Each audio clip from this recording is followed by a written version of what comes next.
I've got a 2013 F150 5.0 that did the spark plugs recently, and where it connects to the coil, the little plug has this locking mechanism that gets brittle. I'm at about 170,000 miles, so these guys, I had a couple of them snap on me, so I'm going to show you real quick. I got the part off Amazon.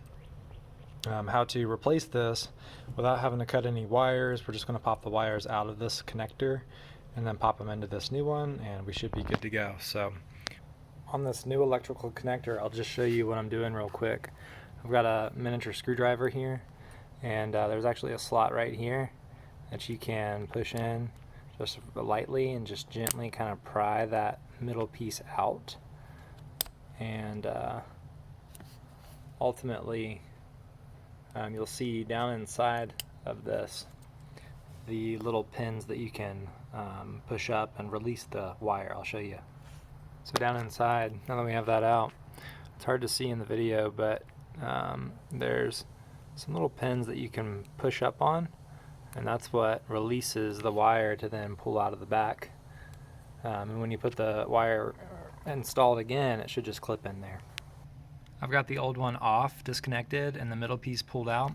So there you can see the two connectors that are crimped onto the end of the wires and then clipped into the housing. You might want to take a picture.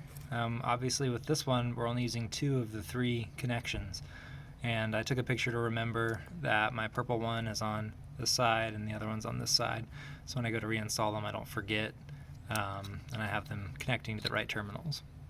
So here I've started sliding this one out, which is kind of hard because you have to put some tension on the wire to pull it out, but it's all tied up in this housing, so you just gotta maybe just give a little bit of tension on the whole thing, and try to get some tension on that particular wire whenever you're lifting that that connector prying. You get on top of it, see how there's more of a gap on top? You stick your screwdriver down in there and kind of dig around and pry up just a little bit, and when you're giving tension, you should feel it ever so slightly move backwards, and then you can just kind of go back here and keep on pulling, and that's whenever you're going to get your connection out of there. So here I've got my connection out, it just slid out, and I'm going to keep that orientation the same, and you can see it's a square connector, and right here is where that little plastic piece latches down onto it. I'm going to go ahead and stick it on the new one so I get the position right. I don't get this turned any way weird. I just want it to be the exact same connector going into the new plug. So I've got my new plug here, and I'm just going to push it on this hole in the left here, and it should click in place. Alright, I just pushed it all the way in, and that front almost needs to be level with the front of this housing here, and you'll hear it click very faintly, so wait for that click and just shake it around to make sure it's in there steady, but it goes in pretty deep.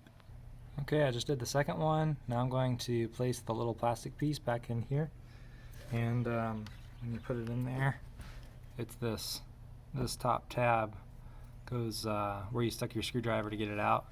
It goes on the top side, and that's the orientation there.